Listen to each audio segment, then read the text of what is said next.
La Russie critique le « bâton permanent de la démocratie » utilisé par les voisins du nord d'Haïti, se disant l'État le plus démocratique du monde. Et se dit prête à fournir l'assistance nécessaire aux Haïtiens à la fois bilatéralement et sous les auspices intégrés de l'ONU. Bureau en Haïti. En tant que membre permanent du Conseil de sécurité de l'ONU, nous suivons de près les événements en Haïti, qui nous préoccupent. Aujourd'hui, cet État caribéen traverse une nouvelle vague d'instabilité politique qui dure depuis plus d'un quart de siècle. Haïti est dans une crise sociale et économique majeure. Cette situation, avec quelques changements d'un côté ou de l'autre, est devenue un mode de vie constant pour les Haïtiens. Serait-il naturel de se demander quelle est la source de cette situation difficile ?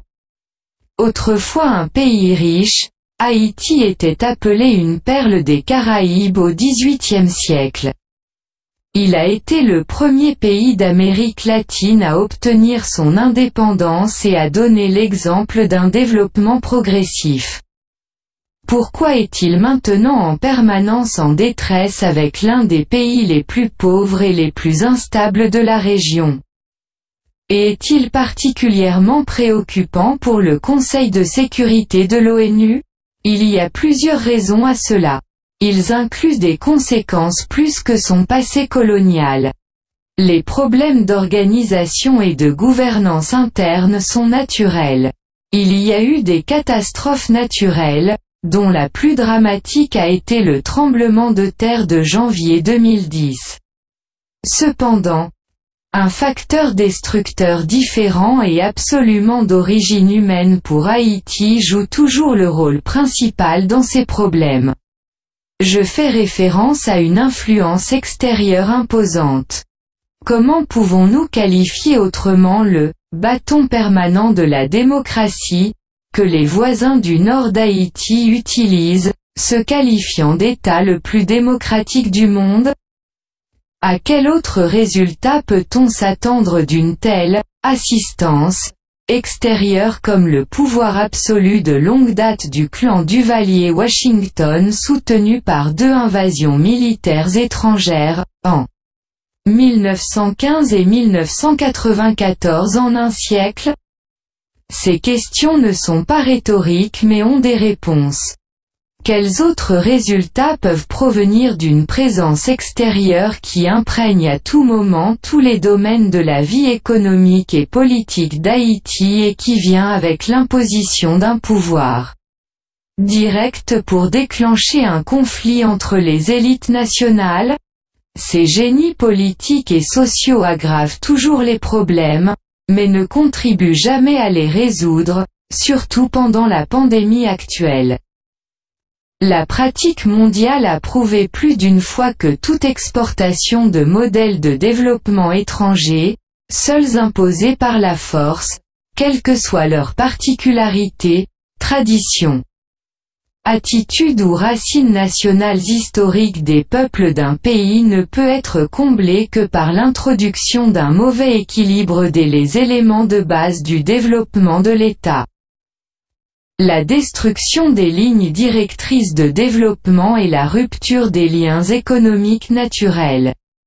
Tout cela devient encore plus évident en relation avec la pratique flagrante des doubles standards. Nous voyons cela au Venezuela, à Cuba, en Syrie et dans un certain nombre d'autres pays dans différentes parties du monde. Il est triste que nous utilisions ouvertement la double moralité qui érode les principes internationaux, si nous pouvons appeler tout cela de la moralité, et que la démocratie ne soit interprétée que par la restitution occidentale et en grande partie comme une excuse pour une ingérence. D'où les défis dont nous discutons aujourd'hui concernant Haïti et les responsabilités des États étrangers envers les parties pour exacerber ces défis. Nous sommes convaincus que ces pays devraient se poser de nombreuses questions désagréables et essayer de parvenir au moins à des conclusions sensées. L'essentiel est de se rendre compte que le véritable objectif de l'aide n'est pas d'imposer des modèles étrangers mais d'aider les gens à décider de leur sort par eux-mêmes à travers un dialogue inclusif. La formation d'un consensus public et politique basé sur les lois nationales et les normes internationales et sans ingérence extérieure. Point. Ce sont des vérités communes inscrites dans la Constitution des Nations Unies. Cependant, nous les voyons souvent violées et même oubliées par de nombreux acteurs mondiaux. La Russie préconise cette approche. Tout en restant attachée aux principes de la Constitution des Nations Unies, nous sommes prêts à continuer de fournir l'assistance nécessaire aux Haïtiens.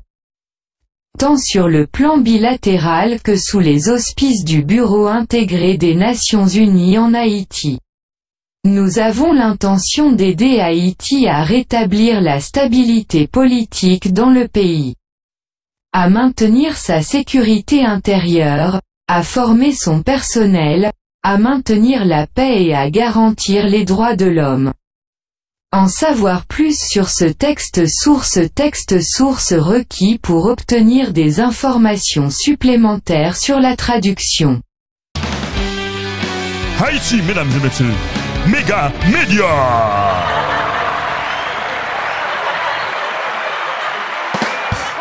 On a les droits.